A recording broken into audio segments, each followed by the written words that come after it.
A midnight phone call reveals a secret buried for 20 years. Someone's still watching, and they've never forgotten. The city at night has never truly slept, but there are shadows that even the lights cannot reach. A light drizzle drifted through the narrow street, washing away the dust of memories. Amidst the damp mist, a figure stood silently before an old, worn-out high-rise building, a place that was once home, at least 10 years ago. Daniel Tran gently clenched his hand inside the pocket of his long black coat. His cold gray eyes gazed up at the window on the third floor, where a faint yellow light still shone as if nothing had ever changed. But Daniel knew well, everything was different now. This city, the people here, and himself. He had returned, not for nostalgia. He returned to end it. 10 years ago, Daniel was just a 14-year-old boy, trembling under a table as gunshots tore through the night. The scene of blood splattered across the floor, his mother's lifeless eyes, her outstretched hand as if trying to shield him. Those images had never left his mind, haunting him in every dream and waking moment. The police called it a robbery murder case. The file was closed hastily. No one truly sought justice for his family. Daniel understood that behind that massacre was a far greater secret, something that the naive boy he once was could never have grasped. But now, the man standing in the rain was no longer that boy. Daniel had spent a decade learning how to survive, sharpening his mind, building his own network within the underworld. Each passing day, he carved a single question deeper into his soul. Who was the one who pulled the trigger? And now, he had his first answer. The phone in his pocket vibrated. Daniel pulled it out. A short message appeared on the screen. First pawn, Marcus. 11 p.m. Club Inferno. He smirked, a cold smile that never reached his eyes. Marcus Carter, a familiar name, once his father's close assistant, now the notorious boss of a criminal gang feared throughout the city. If anyone knew the secret of that massacre night, Marcus would be the first. Daniel turned around, stepping into the darkness, leaving behind memories that had long since died. The sound of rain tapping on the pavement blended with the chillingly calm rhythm of his heartbeat. The game had begun, where red lights swept across nameless faces, where secrets were exchanged over strong liquor and pounding music. Daniel walked through the door unnoticed. 10 years was enough to change a man beyond recognition. No one could see the ghost of the past anymore. He quietly observed from the bar, his eyes locked onto the VIP table where Marcus sat, surrounded by sycophants and girls paid to smile. Daniel wasn't in a hurry. The plan had been laid out in meticulous detail. He knew Marcus was suspicious and ruthless, but he also knew Marcus had a fatal weakness, pride. A strange waiter approached Marcus's table, placing down an expensive glass of liquor along with a pitch-black card. Marcus frowned and opened the card. Only a single line of text. Do you remember the night of May 17th? Marcus's face turned pale in an instant, his hand trembling as he held the glass. His eyes darted around, searching for the sender of the message. But Daniel had already vanished into the shadows of Club Inferno. That night, Marcus didn't go home. And the next morning, he was found in his car, parked on a cliffside, eyes wide open in terror. His heart stopped for no apparent reason. The police concluded, sudden death due to psychological shock. Only Daniel knew. It was a warning, a message to the others. I have returned. As Daniel walked out of the city at dawn, a female voice echoed in his Bluetooth earpiece. Faster than I thought, Daniel. But you know Marcus was just a shadow. Daniel smiled faintly. I like to clear the shadows before aiming for the puppeteer. A challenging laugh came from the other end. Then it seems you're ready to meet me. Daniel Tran. The signal cut off. Daniel stood still on the deserted road, his eyes glinting coldly. He had never met her, but he knew her name well. The real game was about to begin. A cold wind blew through Daniel's tousled hair as he stood before an unmarked gravestone in the southern city cemetery. Beneath his feet, where Marcus Carter now rested, there wasn't even a wreath to bid farewell. A quiet end for a man who once made the entire city tremble in fear. But Daniel wasn't there to mourn. He only wanted to make sure the first pawn had been removed from the board. Inside his coat pocket, his phone vibrated softly. A message from an anonymous number. You've stirred the hornet's nest. They're looking for you. Daniel smiled, a smile devoid of any worry. He knew Marcus's death wouldn't just shock the remnants of the Carter gang. It was also a declaration of war against those pulling the strings. And just as he predicted, less than an hour later, a black car stopped in front of him as he left the cemetery. Two burly men stepped out, their eyes cold as ice. "Mr. Smith wants to see you." One of them spoke in a hoarse voice, not an invitation, but a command. Daniel raised an eyebrow, feigning surprise. "Smith? I think you've got the wrong person." Without another word, a punch to his stomach brought Daniel to his knees. They weren't here to negotiate. But what they didn't know was that Daniel had been waiting to be taken. The car rolled towards the outskirts, where a luxurious mansion stood isolated amidst a sparse forest. This was not a place for casual conversations. It was where people never returned from. Daniel was shoved into the living room. Sitting across from him was an old man, hair silver but eyes still sharp as blades. Edward Smith, once his father's underground business partner. Smith lit a cigar, smoke swirling in the thick air filled with menace. "I know who you are." His voice was deep and gravelly. "You think you can hide behind Marcus's death?" Daniel gave a faint smile, his gaze calm. "I'm not hiding. I actually want you to know who I am." Smith narrowed his eyes, drumming his fingers on the armrest, sizing up the young man before him. That terrifying composure made him uneasy. "Then tell me, why did you come back? Revenge? Do you think you can take on this entire network?" Daniel tilted his head, his gaze sharp as a blade. "I don't need to take on the whole network. I only need to target the key links, like you." The room's atmosphere froze. The two bodyguards clenched their fists, awaiting orders. Smith burst out laughing, but deep in his eyes, there was clear caution. "You've got guts, Daniel Tran. But you forgot one thing. Here, I make the rules." He signaled, and the bodyguards immediately advanced, ready to teach Daniel a lesson. But at that moment, the lights in the room suddenly went out. A small explosion sounded, and smoke filled the room. In the chaos, Daniel vanished. When Smith opened his eyes, he found himself tightly bound to the chair, his mouth gagged. On the table in front of him was a recorder, playing back their earlier conversation, undeniable evidence of his own confession. Beside the recorder was a photograph of him with Marcus and another man, whose face was circled in bright red. The words beneath the photo made Smith's face turn pale. "You are only the second pawn." The window was wide open, the white curtain fluttering in the wind. Daniel had long since left, leaving behind a nightmare Smith could never escape. Somewhere else, Daniel sat on the rooftop of a high-rise building, eyes watching the flickering city lights. He put his Bluetooth earpiece in. Evelyn's voice sounded, this time with a hint of amusement. "I have to admit, you're more efficient than I thought." Daniel closed his eyes, leaning against the cold wall. "Don't flatter me. You didn't call just to praise me, Evelyn." Her voice dropped. "You're right. I have news for you. The one behind your family's death wasn't Marcus, nor Smith." Daniel's eyes snapped open, his gray pupils gleaming with a cold light. "Then who?" Evelyn was silent for a few seconds before dropping a bombshell that froze Daniel's blood. "It's the man you called uncle throughout your childhood. Alexander Tran." Daniel was stunned. Alexander, his only blood uncle, the man who took him in after the tragedy, the one he trusted most. Evelyn let out a cold laugh. "Welcome to the truth, Daniel. The game has only just begun." The signal cut off, leaving Daniel in a storm of unanswered questions. His hand clenched so tightly that his knuckles turned white. If Evelyn was right, then his enemy wasn't a stranger, but his own flesh and blood. The night wind howled through the walls, carrying the chill of betrayal. Daniel didn't go home. He wandered through the dark streets, his mind spinning as if thrown into a deep abyss of paradoxes. The wind howled bitterly cold, but what was tearing him apart inside was doubt. Alexander Tran, the man who once held him in his arms, shielding him when his parents lay lifeless on the cold floor. How could he possibly be the one behind it all? But Daniel was no longer the boy he once was. He knew that blood ties were never immune to greed. The only answer lay with the woman who had just called him. The Mirage Hotel stood in a little-used alley, its walls covered in old-fashioned red wallpaper, the elevator creaking with every floor it climbed. Room 807, where Evelyn had arranged to meet him, its door ajar, like a trap inviting him in. Daniel pushed the door open, his hand gripping the gun hidden in his coat.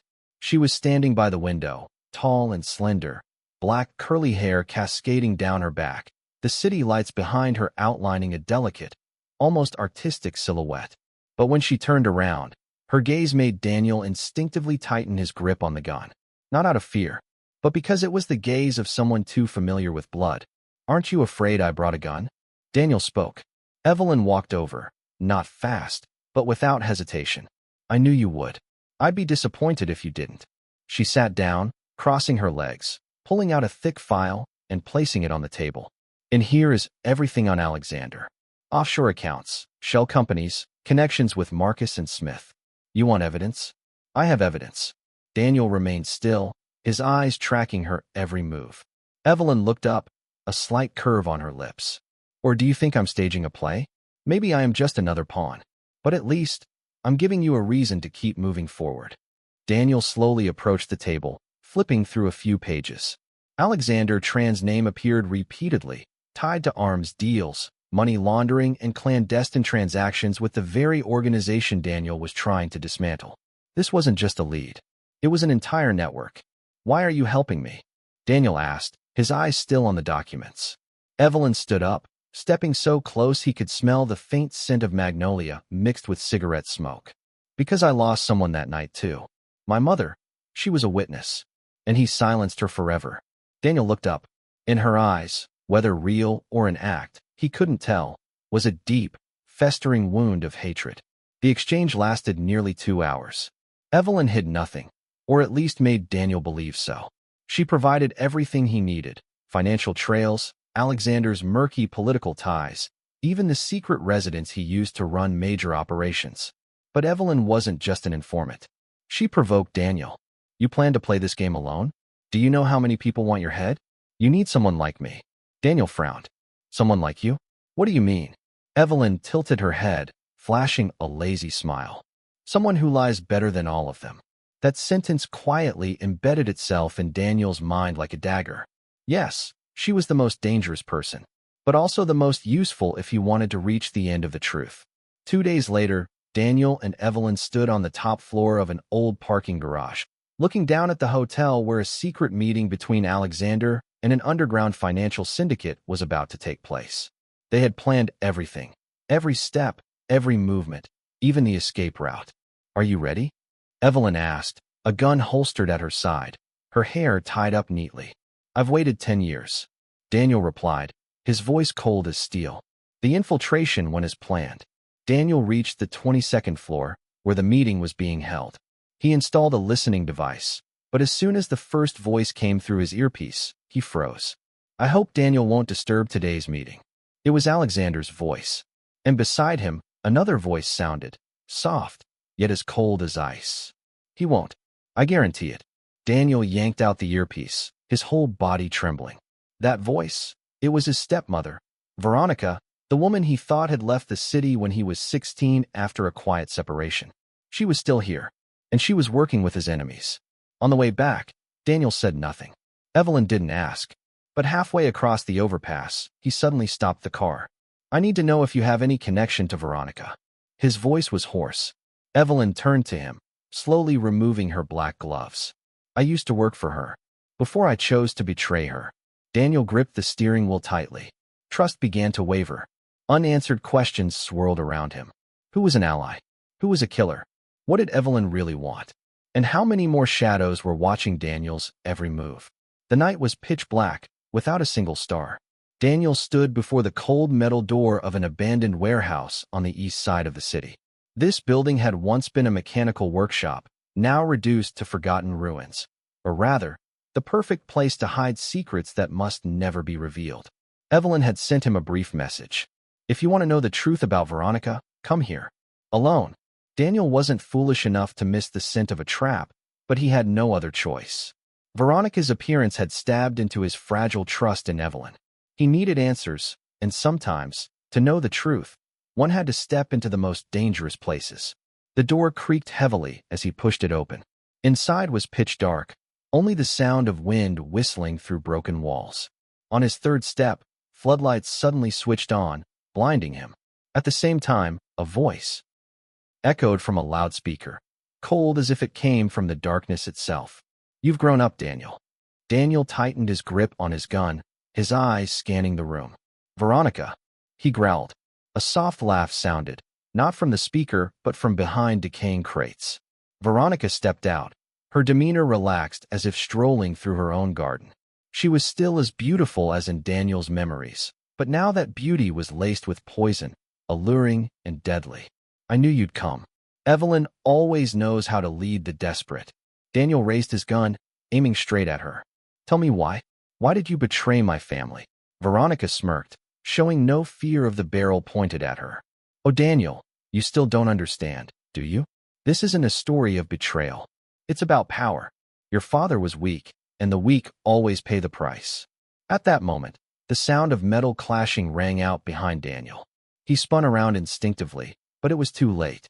A heavy blow struck the back of his head, sending him collapsing onto the cold concrete floor. His vision blurred, and before losing consciousness, he caught a glimpse of the familiar face of his attacker, Evelyn. When Daniel woke up, he was tightly bound to a metal chair, his arms numb from the ropes cutting into his skin. In front of him, Veronica and Evelyn were chatting as if they had never been enemies. Evelyn glanced at Daniel, a half-smile playing on her lips. Awake already? I told you, Daniel. I'm very good at lying. Veronica stepped closer, bending down to meet his eye level. You thought you were so clever? Everything you've done from the beginning has been part of our plan. Daniel sneered, even as blood trickled from the corner of his mouth. Then kill me. Or are you only good at talking? Veronica sighed, as if disappointed by his stubbornness. Kill you? No, Daniel. I don't intend to kill you. I need you. To complete the legacy your father left behind. That sentence stunned Daniel. He hadn't yet grasped its full meaning when the warehouse door opened once more.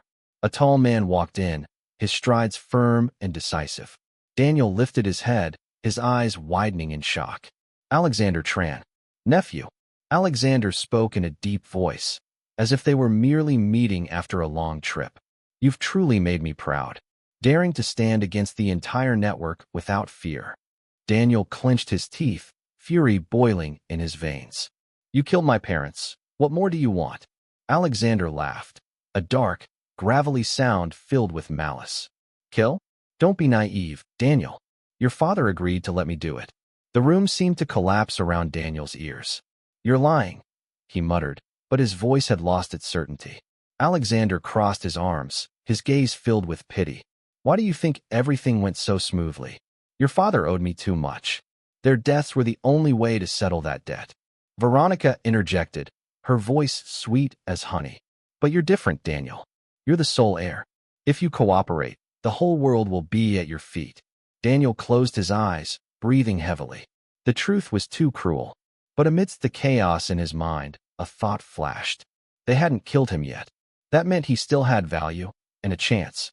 He opened his eyes, forcing a weak smile. And if I refuse? Alexander shrugged, signaling to Evelyn. She approached, drawing a small knife and pressing it against his neck, the cold blade sliding along his skin. You don't have the right to refuse. Evelyn whispered in his ear. But at that moment, car horns blared outside. A sweep of headlights flashed through the shattered windows. Gunfire erupted. Alexander immediately commanded. We've got intruders. Deal with Daniel later. They all rushed out, leaving Daniel alone, still bound. A shadow silently emerged from the dark corner. An unfamiliar face, but eyes full of determination. He cut Daniel's ropes and spoke quickly.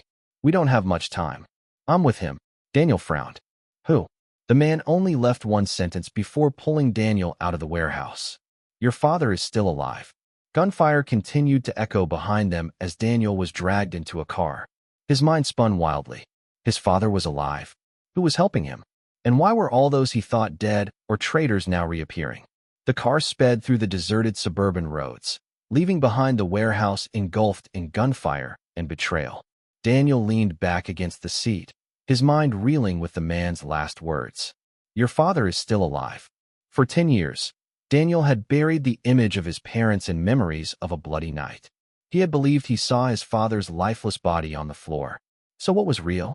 And what was just an illusion shaped by pain? The driver said nothing more, occasionally glancing at Daniel through the rearview mirror. His eyes held no threat, but neither did they offer comfort. After nearly an hour, the car stopped before a mansion hidden deep within a dense pine forest.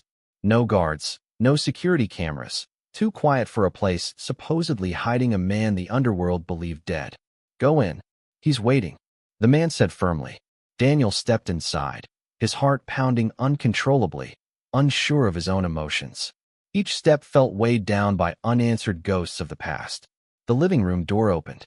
A middle-aged man sat in an armchair, his hair now heavily grayed. But that face, unmistakable. Richard Tran, his father. Daniel froze, words caught in his throat. The father he had mourned for, now stood before him, alive and breathing. Richard looked up, his deep eyes meeting Daniel's stormy gaze. I'm sorry you had to meet me again like this. His voice was deeper and raspier than before. Daniel lunged forward, grabbing his father by the collar, eyes blazing. Why? Why did you let me live in lies for 10 years? Do you know what I've become? Richard didn't resist, only stared into his son's eyes. If I hadn't died. Daniel's grip tightened as father and son faced off in a room thick with silence and resentment. If I hadn't died, Richard repeated calmly amidst Daniel's fury, you would have remained a weak boy living under the family shadow. Daniel released him, stepping back, his gaze darkening. You think this was the way to make me strong? By turning me into someone driven by hatred, living only for revenge. Richard walked to the table, poured 2 glasses of whiskey, and pushed one toward Daniel as if this were just a casual conversation between men. You don't understand yet, Daniel. Our family was never a victim. I had to disappear to protect you, but also to mold you into someone who could survive this world. Daniel stared at the glass, bitterness welling up inside. And mother? Did she agree to this charade? Richard paused for a moment, then nodded. She knew. She accepted. Daniel's heart clenched. Every piece of his life, a deliberate lie. He turned away, unwilling to let Richard see the weakness in his eyes. But then, realization struck. Veronica, Alexander, Evelyn, were they all part of your plan? Richard smirked, his eyes gleaming coldly. No one escapes my control. Even Evelyn. She played the role assigned to her. Daniel laughed, a hollow, lifeless sound. So I was just a puppet, from beginning to end. Richard shook his head, stepping closer and placing a hand on Daniel's shoulder. No, Daniel. You are the perfect result of this plan. Now, you can take over everything. Alexander was eliminated last night. Veronica is no longer a threat. Daniel stiffened. He hadn't heard anything about Alexander's death. As if reading his mind, Richard tossed him a phone. On the screen was a photo of Alexander's corpse, blood pooling beneath him. I don't let anyone slip through my fingers. Daniel stared at the screen, feeling utterly empty. He understood now, there was no turning back.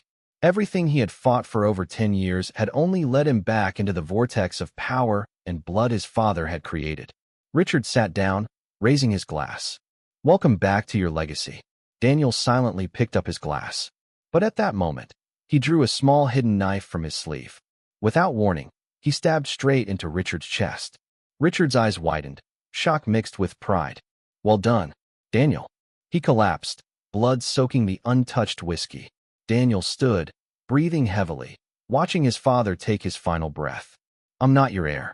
3 days later, the underworld was shaken by breaking news. Richard Tran, underground tycoon, assassinated in his own mansion. No one knew who the culprit was. The police found no traces. Evelyn sat in a familiar bar, quietly sipping her whiskey, eyes fixed on the TV screen broadcasting the news. A shadow sat down across from her. Daniel, I thought you'd vanished along with a pile of money. He spoke in a low voice. Evelyn smiled, swirling her glass. I like to watch the ending of the plays I star in. Daniel studied her for a long moment before asking, what are you planning next? Evelyn tilted her head, her eyes sparkling like an unsolvable riddle. And you? Do you really think you've escaped this game? Daniel didn't answer. He knew all too well, even though he had killed Richard, even though the power network had temporarily collapsed, the darkness he stepped into 10 years ago would never truly release him. He stood up, leaving his half-finished drink behind. I don't care how many moves are left in this game. But this time, I won't play by anyone's rules. Evelyn watched Daniel's figure fade into the distance, the corner of her lips curling into a mysterious smile. Outside the bar, the rain began to fall. The darkness was still always behind him,